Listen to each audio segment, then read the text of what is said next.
let's continue with these preview and prediction videos, why don't we? Up next, Ohio State Buckeyes. Quick recap of last year. Ohio State went 11-1. Actually started off 11-0, but then lost to your rival Michigan.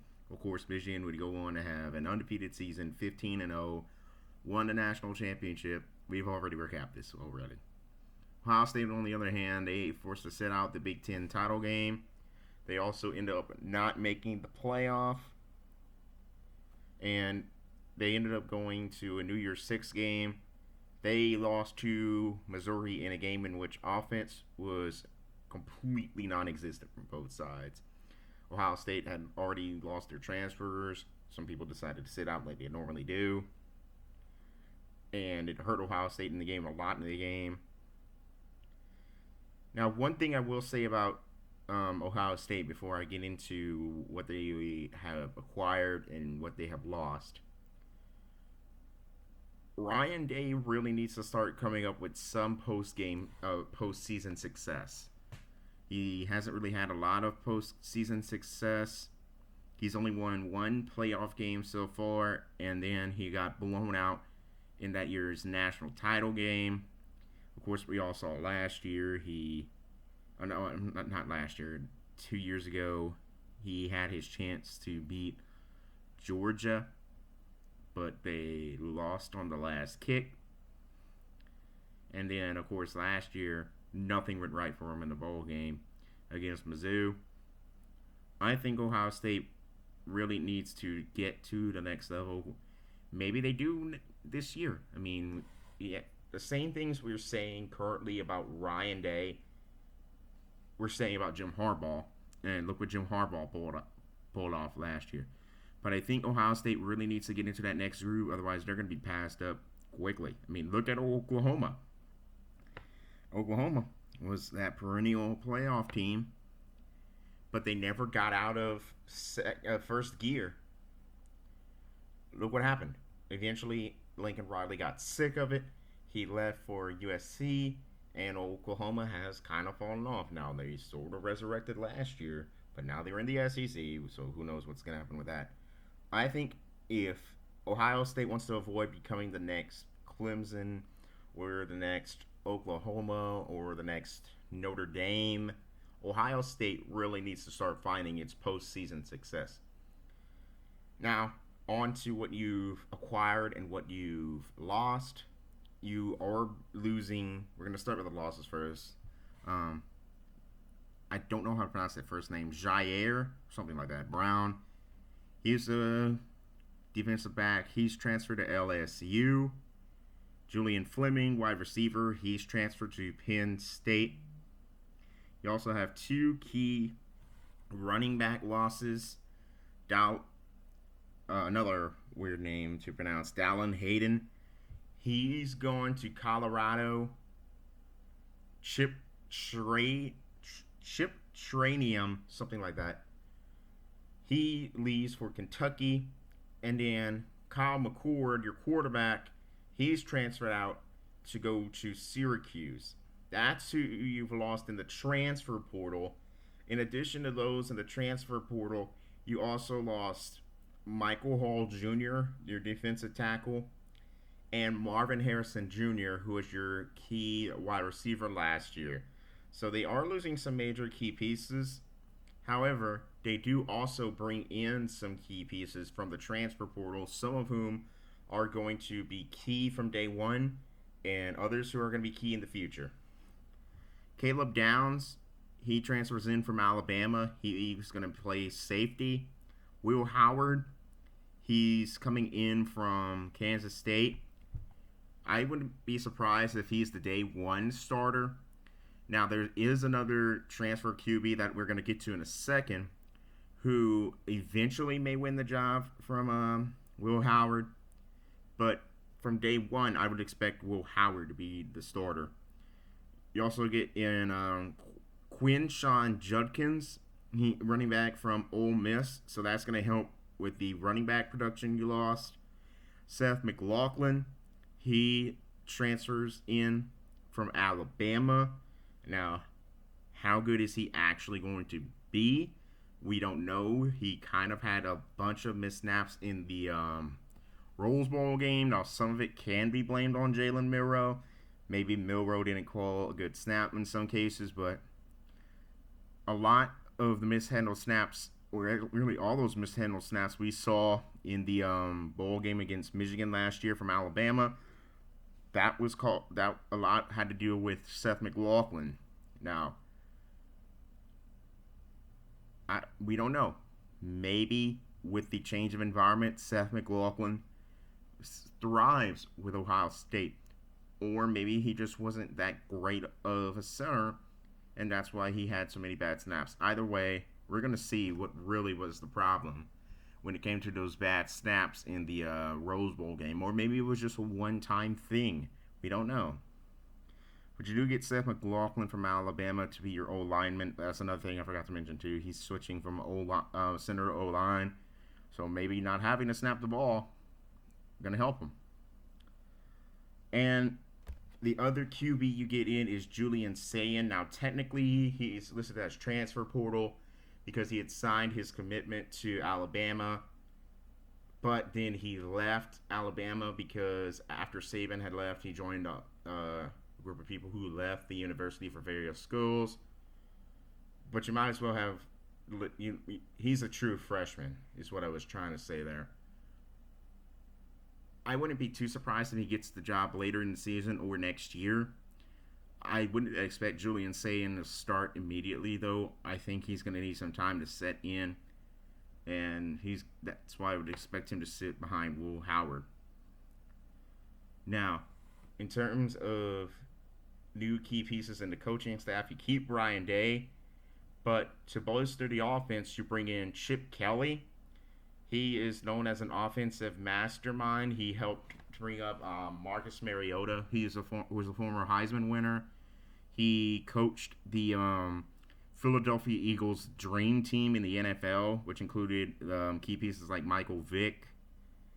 And he's being brought in to help bolster the offense after a somewhat successful stint at UCLA. I think it's going to be a good hire. No hire is guaranteed to be a success, but I do think in terms of offensive coordinator, I think he helps to bolster Ohio State's offense. That's what they've lost and acquired. Now, time for the meat and potatoes of this video, which is the schedule for Ohio State. Ohio State starts off in week 1 playing Akron. Should be able to run right through them. And then the next week play Western Michigan, run right through them. So 2 consecutive opponents that you should be able to dominate. Then you get your bye week, which I don't know why you're taking your first bye week that early. It seems like you would want that one later in the season. Excuse me. You take your first bye week in the 3rd week of the season. You didn't play Marshall. That's another thing. That's another gripe I have with this way they put the first bye week. They put the first bye week in between 2 opponents who Ohio State's going to run right through. Why couldn't they put it later in the season in between 2 opponents that may give Ohio State trouble, or right before an opponent that you know is going to give Ohio State trouble? I don't know, but they put their first bye week in between 2 opponents that you can already tell they're going to dominate.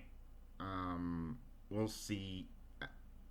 We'll see if that actually comes back to bite Ohio State in the butt. It may not, but there's a good chance that it will. We'll see. Then after Marshall, you start your conference schedule playing at Michigan State, your first road game. Not really a lot to say about Michigan State. They were already kind of on a downhill slope, and the forced resignation of Mel Tucker kind of accelerated that. I don't expect a lot from Michigan State this year. I think you should be able to win. Then the schedule kind of gets a little tough after Michigan State. You then come back home to play Iowa. Iowa, pretty good team last year. They made it to the Big Ten title game, representing the Big Ten West. They gave Michigan quite a good fight. Now, their defense is always lights out. Their offense kind of struggles. However, they did get rid of Brian Ferentz, who I'm not going to sugarcoat it. The only reason Brian Ferentz was there was because he's the son of the head coach Kirk Ferentz. If his last name were Smith instead of Ferentz, he wouldn't have even been there. But because his last name was Ferentz, he was the coach's son. They hired him, kept him around for way too long until something had to be done, and finally they fired him. They bring in another offensive coordinator who I can't name right offhand, but it's expected that the offense will be improved. How much improved, we don't know from Iowa, but I think regardless, Ohio State should be able to beat Iowa there. Then you go on the road to play Big Ten newcomer Oregon. Oregon is I believe it's 4 teams that transferred from the Pac-12 to the Big Ten. Oregon's expected to be the best of them. USC had a down year last year, so until they can improve defensively, which has been their hampering point, I don't think that they're going to contend for the Big Ten. UCLA already wasn't a contender, but then they lost Chip Kelly, so they're not going to contend. And Washington lost a whole bunch of key pieces, and then DeBoer. But Oregon, they keep Dan Lanning. They did lose their quarterback, but not that much else. So, of those teams that are coming from the Pac-12 to the Big Ten, Oregon's the one that has the most expectations to contend. I think they can contend. I think they're definitely going to be within the top 3 of the Big Ten this year. But at that point, there's still going to be some, not a lot, but still some growing pains. I can't even name right offhand who I think is going to be the starter for Oregon as of yet. I'll have to go back and look through their roster for when I do the prediction video for them. But chances are he's not going to be as good as Bo Nix. Now, Dan Lanning obviously is doing real good for himself over there, but when you have to lose as key of a piece as Bo Nix, there's always going to be some drop-off. And then not to mention, I'm not too impressed by Oregon's home field advantage. The only good thing for Oregon about having home field advantage in this game is that it's not being played in the horseshoe, which is going to be absolutely rocking. Or really any team on the West Coast, not really a big home field advantage. I think Ohio State should be able to beat Oregon this year. Oregon's going to have some rough growing pains, and this is going to be like a big welcome to the Big Ten, try to compete with us kind of game. Then you get your second bye week, which in a year which you have 2 bye weeks, it seems kind of weird that you would use them this early, or have used both of them this early. I'll tell you later where I think I would have probably put the bye weeks at.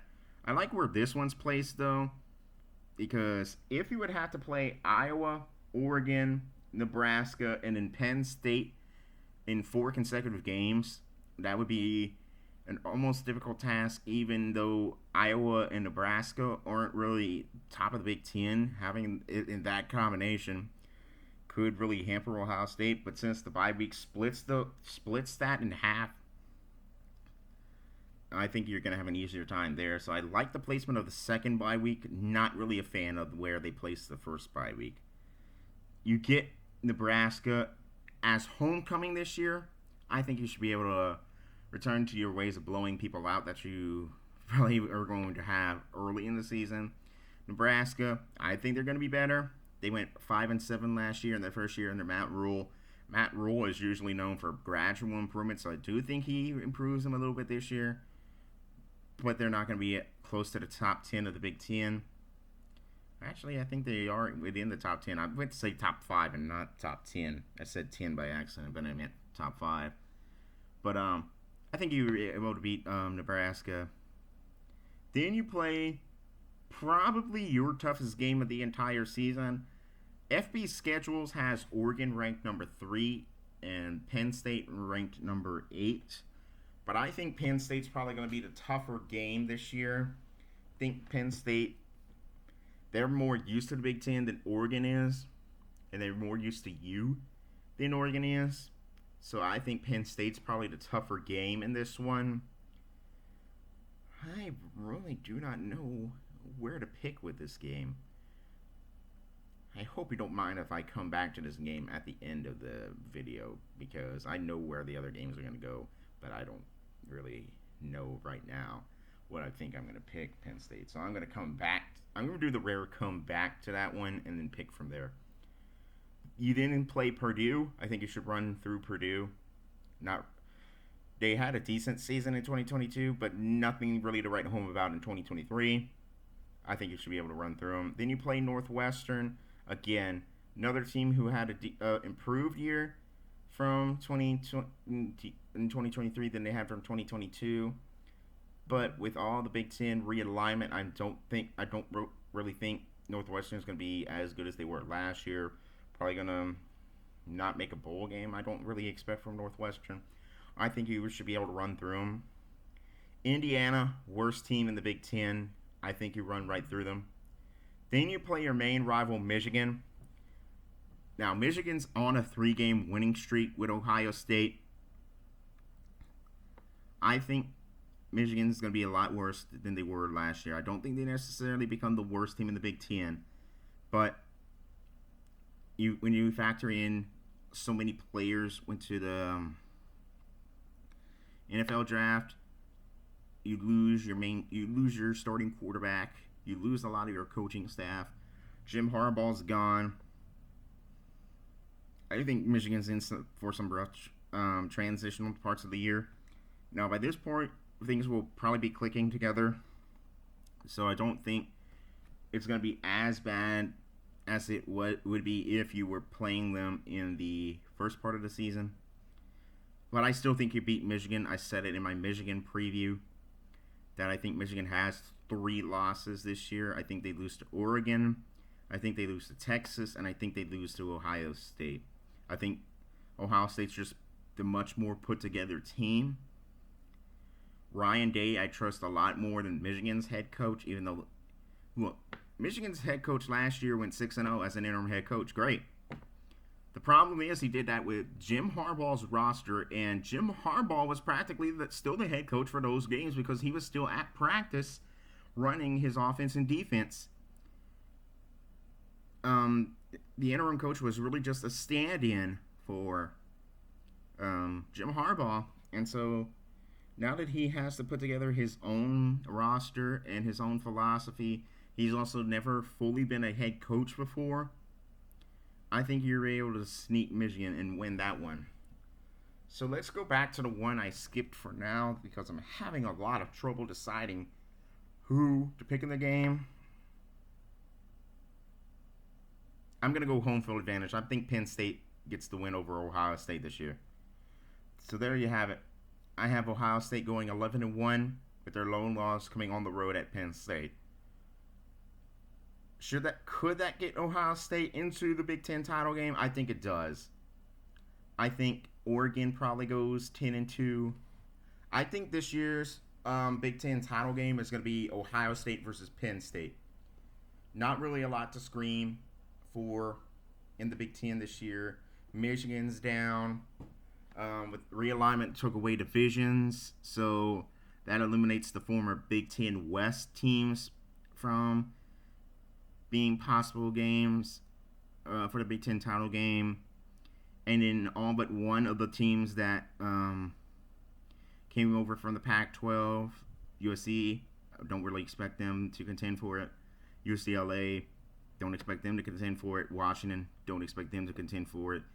Maybe Oregon proves me wrong and they sneak in, but I think Penn State and Ohio State is going to be the Big Ten title game this year. But anyway, there you go. 11-1, lone loss being against Penn State. Next team I'm going to do, going back to the SEC, the LSU Tigers. Until then, I'll see y'all later. Roll Tide.